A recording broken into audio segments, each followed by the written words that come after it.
Hi guys, I've come out really early because my daughter and I built this fairy garden, and I had basically gone and got some really cheap primulas which had lost a lot of their flowers and they were being sold for 10p each from B&M.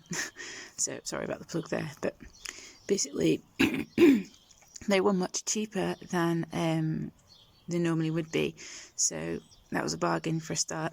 And I just nicked some of my gravel for another area of the garden, and my daughter and I painted these stones, as you can see.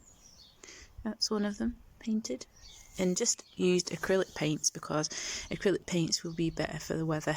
Certainly living out here, you can buy string lights. These aren't even outdoor lights, but if you want to be posh you can buy ones that will withstand the weather. I put a bag over the battery pack and hid it in a bush, so at the very least it will get some protection from the weather.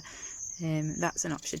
And again, we're talking about using things lying around the house and not going out specifically. I was lucky because I got some of these plants like the primulas before the big lockdown happened, and I already had things planted in this border, so it's quite nice to plant them in a border that's already been planted.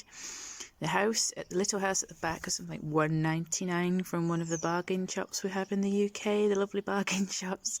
Again, I was lucky because I did get that for the lockdown, but you might find an online outlet still selling them relatively cheaply as well. And the fairy came from the same place. So basically, that's it. It's so simple. You can add to it over time and find bits of moss. This is just moss from an area of my garden, which we just put in. It looks a bit like lawn that you can see around the edge. So you can make it, this one's quite obviously naturalised looking, but you can make them all prim and proper with a nice lawn, and you could even use something like lollipop sticks to edge it to look like a privet, to look like a little fence rather, a little wooden picket fence. So it's entirely up to you how you do it, and a lot of time it's just about the process of making it, and really small children, like my daughter's only 6, they tend to enjoy this because it's obviously the process of making it and deciding how they're going to do it, and obviously playing with them afterwards and adding to them over time. You could probably make the fairy garden houses as well, because I bought it because it was super cheap, but you can obviously make them out of twigs and wood and just be creative and think of as many ways that you can actually recycle things.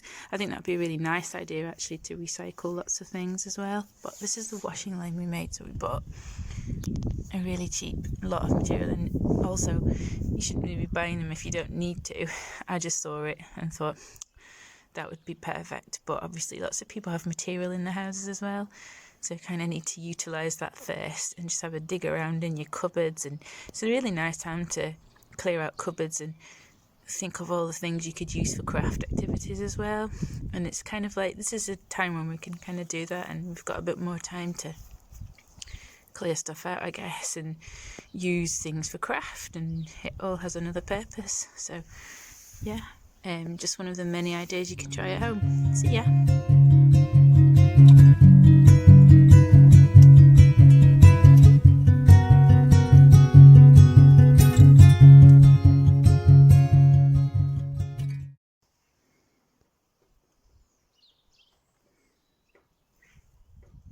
So we're having a lot more activity at the bird feeders, and this is another nice activity you can do. Sorry about the washing line in between.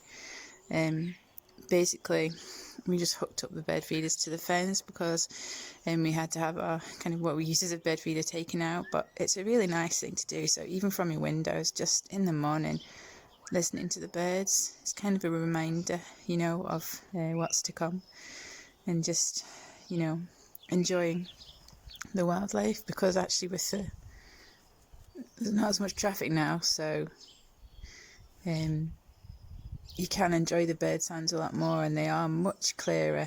And depending on where you live, sometimes people can hear ducks quacking and all sorts going on. So yeah, it's just a nice thing to do. That's them all gone away, so I just thought I'd show you that. Again, it's really tricky now, and you're not supposed to sort of go to the shops all the time, but maybe just order online, order the bird feed that you need online, see what you can get, and they'll eat most things, even if you've got a few scraps of bread. Try that.